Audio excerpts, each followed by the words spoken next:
ایک آدمی وہ ہے کہ جو پہلے بات کو سمجھنا چاہتا ہے کہ میری عقل بھی اس بات کو تسلیم کرتی ہے کہ نہیں، بس یہ ڈسٹنکشن ہے۔ جو شخص چاہتا ہے کہ پہلے سمجھوں پھر مانوں، وہ انٹلیکچوئل ہے، چاہے ان پڑھ ہو۔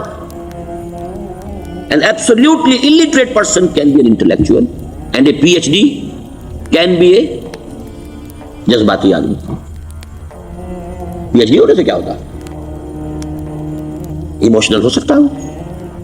پی ایچ ڈی تو اس نے کی ہے کیمسٹری میں کی ہے، کسی اور میں کی ہے، بہت دیر تک بیٹھا رہا ہے بیچارہ، اور وہ بہت سے اسٹیٹسٹکس جمع کی ہیں، ڈیٹا فراہم کیا، اس کے اوپر کوئی ایک پیپر لکھ دیا، پی ایچ ڈی ہو گئی۔ کہ جو بنیادی طور پر جذبات سے فیصلہ کرتا ہے، آپ اس کے جذبات کو اپیل کر لیجیے، وہ آپ کی بات مان لے گا۔ ایک آدمی وہ ہے کہ جو پہلے بات کو سمجھنا چاہتا ہے کہ میری عقل بھی اس بات کو تسلیم کرتی ہے کہ نہیں، بس یہ ڈسٹنکشن ہے۔ جو شخص چاہتا ہے کہ پہلے سمجھوں پھر مانوں، وہ انٹلیکچوئل ہے، چاہے ان پڑھ ہو۔ An absolutely illiterate person can be an intellectual and a PhD can be a جذباتی آدمی۔ پی ایچ ڈی ہونے سے کیا ہوتا ہے؟ ایموشنل ہو سکتا ہوں۔ پی ایچ ڈی تو اس نے کی ہے کیمسٹری میں کی ہے، کسی اور میں کی ہے، بہت دیر تک بیٹھا رہا ہے بیچارہ، اور وہ بہت سے اسٹیٹسٹکس جمع کی ہیں، ڈیٹا فراہم کیا، اس کے اوپر کوئی ایک پیپر لکھ دیا، پی ایچ ڈی ہو گئی۔ ضروری نہیں کہ پی ایچ ڈیز کے اندر کامن سینس بھی ہو۔ کامن سینس بہت بڑی ریئر سینس ہوتی ہے۔ It's called common sense but rarely found. اسی طریقے سمجھ لیجئے الٹریٹ شخص بھی، لیکن یہ کہ اگر اس کا مزاج ایسا ہے، اس کی ایک شخصیت ہے کہ وہ پہلے بات کہتا ہے، بلکہ بات پہلے مجھے سمجھاؤ، وہ انٹلیکٹ سے یو کین اپروچ ہم تھرو ہز انٹلیکٹ۔ یو میں سے کہ اس کے جذباتی سٹرکچر، اس کا ہارٹ، اس کے اور آپ کے درمیان اس کا انٹلیکٹ حائل ہے۔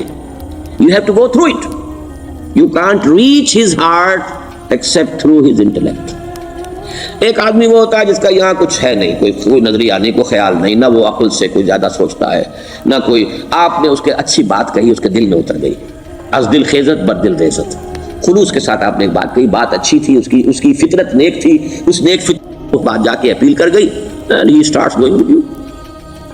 میں نے تبلیغی جماعت کا اور ان تحریکوں کا جہاں تقابل کیا ہے کہ تبلیغی جماعت کی جو اپیل ہے ایموشنل ہے، انٹلیکچوئل نہیں ہے۔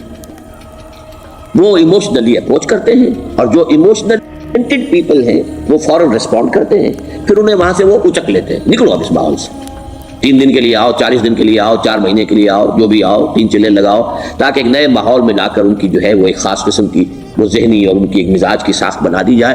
تو یہ کا طریقہ بہت صحیح ہے، اٹس ویری پرفیکٹ۔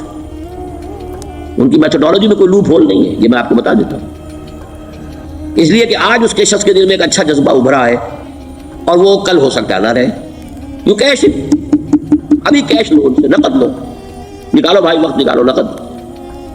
اور ان کا بڑا پیارا جملہ ہے، گھر گئے تو گر گئے، بڑا پیارا جملہ، گھر گئے تو گر گئے، یعنی یہی وعدہ تو کر لو نا کہ بھائی ارادے تو کر لو، بڑا پیارا انداز ہے یہ، بھائی ارادے تو کر لو۔ وہ ارادہ کر لیا تو آپ ایک وعدے کی وجہ سے بند گئے۔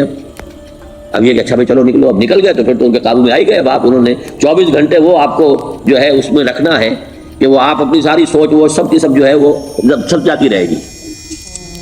تو یہ اپنی جگہ پر اس سے ویری پرفیکٹ میتھڈالوجی، لیکن اس کی اپیل لمیٹڈ ہے to emotional people, not to intellectuals. ہاں ان میں ہے پروفیسرز ہیں، یہ ہیں ڈاکٹرز ہیں، لیکن وہ ضروری نہیں کہ انٹلیکچوئل ہے، پروفیشنل ہے، ان کا ایک اپنا ایک سمجھ ہے، اس میں کام کرتے ہیں۔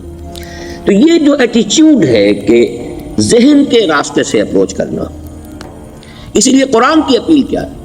افلا تعقلون، افلا یعقلون، افلا تذکرون، ساری باتیں عقل سے کہا۔ ابھی میں نے جیسا کہ آپ کو بتایا، قرآن تو یہ کہتا ہے کہ بغیر یا تو عقل سے بات مانی جائے گی، اور یا قرآن کی بات مانی جائے گی، یا رسول کی بات مانی جائے گی۔ العلم علمان ولا تقف ما ليس لك به علم ان السمع والبصر والفؤاد كل اولئك كان عنه مسؤولا۔ کسی ایسی چیز کی پیروی نہ کرو جس کے لیے تمہارے پاس علم نہیں۔ علم دو ہے، یا آپ کو اپنے حواس کے ذریعے سے علم حاصل ہوا ہے، عقل سے حاصل ہوا ہے، اور یا پھر یہ کہ وہی سے حاصل۔ تو یہ ہے اصل میں کسی بھی انقلابی تحریک کے لیے جو پہلا نیوکلیس بنتا ہے وہ انٹلیکچوئلز کا ہوتا ہے، پھر یہ کہ وہ چیز جو ہے عام لوگوں کے اندر بھی نیچے اترتی ہے۔ اس کے بعد جو فائنل سٹیج ہوتی ہے اس میں تو آپ کو عوام کو موٹیویٹ کرنا پڑے گا اب وہ وہاں انٹلیکچوئل اپیل نہیں چلے گی، وہاں پھر ایموشنل اپیل چلے گی. لیکن وہ کب چلے گی؟ جبکہ ایک مضبوط جماعت ایسی پیدا ہو چکی ہو کہ جو سمجھ کر آئی ہو، علی وجہ البصیرت مان رہی ہو، چل رہی ہو، اپنی دونوں آنکھیں کھول کر چل رہی ہو، پھر ڈسپلنڈ ہو، پھر جو کچھ کہہ رہی ہے وہ کر بھی رہی ہو. ایسی مضبوط جماعت ہوگی تو ایک عوامی جو ہے کوئی تحریک اٹھا کر اسے کنٹرول کر سکتی ہے، اسے ایک ڈائریکشن کے اندر رکھ سکتی ہے.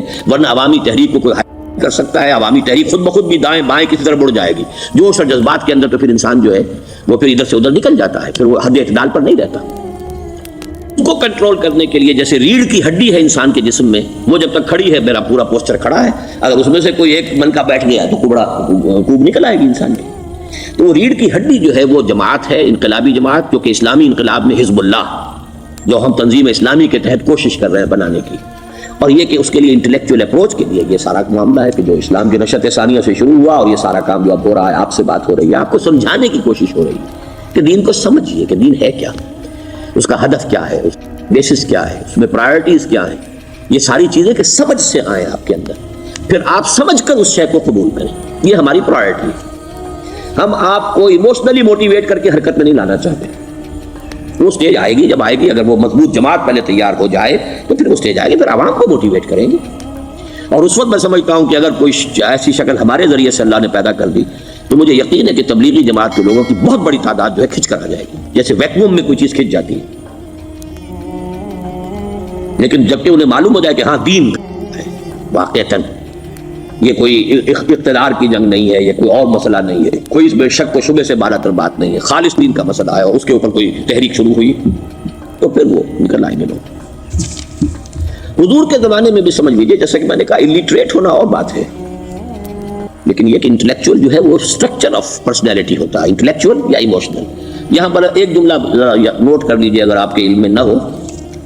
جبران، خلیل جبران جو ہے یہ ایک عیسائی مصنف تھا، عرب لبنان کا، لیکن بہت بڑا ادیب تھا. تو اس کا ایک جملہ ہے، عقل سے روشنی حاصل کرو لیکن جذبے کے تحت حرکت کرو. یعنی عقل سے روشنی حاصل کرو، جانا کدھر ہے، منزل کیا ہے، ہدف کیا ہے، یہ عقل سے طے کرو، یہ جذبات میں طے نہ کرو، یہ تو غلط ہو جائے گا، ڈائریکشن غلط ہو جائے گی. لیکن جب طے کر لیا، عقل سے پہچان لیا، دس از دی آئیڈیل، دس از دی گول، یہ میرا مقصود ہے، اب عقل کو ذرا ایک طرف رکھ دو. اگر عقل کو رکھے رکھا یہ چلنے ہی نہیں دے گی، یہ کہے گی کہ ذرا سوچو تو صحیح، بیوی بچے ہیں، یہ ہے، گھر بار ہے، یہ عقل تو پھر یہ سکھائے گی. عقل کے معنی باندھنے کے ہیں، یہ معلوم ہے آپ کو، عقل کے معنی باندھنا. اقال جو یہ عرب لوگ اپنے سر کے اوپر یہ لگتے ہیں، اقال، یہ کیا تھا اصل میں؟ یہ عرب بدو جب ہوتا تھا، بدو وہ اپنے سر پر ایک رسی باندھ لیتا تھا کہ جہاں کہیں وہ اونٹ سے اترے گا وہ رسی اپنے سر پر سے کھولے گا اور اونٹ کا گھٹنا اس سے باندھ دے گا. ایک گھٹنا باندھ دیتا تھا تاکہ اب یہ اونٹ دوڑنے کے قابل نہیں رہا، 3 پاؤں سے اچک اچک کر، ادھر سے کوئی کیکر کا درخت ہے کچھ کھا لے گا، کہیں اور چلا جائے گا، دوڑ تو نہیں سکتا. اس رسی کو وہ اقال کہتے تھے. اب جب اس نے پھر چلنا ہے، سفر شروع کرنا ہے، وہ رسی اونٹ کے گھٹنے پر سے کھولی اور اپنے سر پر باندھ لی. یہ اقال تھا، جو اب یہ سنہری اقال باندھے پھرتے ہیں بادشاہ لوگ. That is the basis of their اقال. اسی لیے حدیث آتی ہے کہ ایک بدو، ایک عرب باہر سے آئے، اونٹنی کو انہوں نے بغیر باندھے، وہ مسجد نبوی سے باہر حضور نے دیکھا کہ وہ اونٹنی کو انہوں نے باندھا نہیں، اس کا گھٹنا، اور وہ چلے آئے. حضور نے پوچھا کہ تم نے اونٹنی کا گھٹنا کیوں نہیں باندھا؟ انہوں نے عرض کیا کہ میں نے اللہ پر توکل کیا. تو حضور نے فرمایا یہ غلط ہے، اعقلھا ثم توکل، پہلے اس کو باندھ دو پھر توکل کرو. اسباب اور وسائل و ذرائع کا استعمال یہ تم پر لازم ہے، لیکن توکل اس پر نہ کرو، توکل اللہ پر. یہ ہے بیسک جو یعنی بیلنسڈ رائے ہے کہ آپ ایسے بالکل اسباب سے مستغنی ہو جائیں تب بھی غلط بات ہے. آپ you do whatever you can do، لیکن یہ کہ اس کے بعد یہ نہ سمجھو کہ میرے اس کرنے سے کچھ ہو جائے گا، یہ میرے وسائل اور ذرائع سے کوئی نتائج نکل آئیں گے، نتیجہ اللہ کے ہاتھ میں. تو اعقلھا ثم توکل، یہ اعقل، عقل کے معنی باندھنا، پہلے باندھو اس کو. تو اگر چلنے میں تو عقل کو ایک طرف رکھ دو. بے خطر کود پڑا آتش نمرود میں عشق، عقل ہے محو تماشائے لبے بام ابھی. عقل تو نہیں اجازت دے سکتی تھی حضرت ابراہیم کو کہ کود جاؤ آگ میں. عقل تو یہی کہتی نا کہ بابا جان خامخواہ دینی ہے، اگر تم اپنے آپ کو بچا لو گے، اس وقت کوئی ہیلا کر لو، کوئی تھوڑا سا نمرود کی خوشامد کر لو، چھوڑ دے تو پھر اس کے بعد توحید کی دعوت دینا. لیکن یہ کہ زندگی ختم ہو گئی تو توحید کی دعوت کون دے گا؟ عقل تو یہ سکھاتی نا، پٹی پڑھاتی. لیکن بے خطر کود پڑا آتش نمرود میں، عشق عقل ہے محو تماشائے لبے بام ابھی، عقل تو وہیں بیٹھی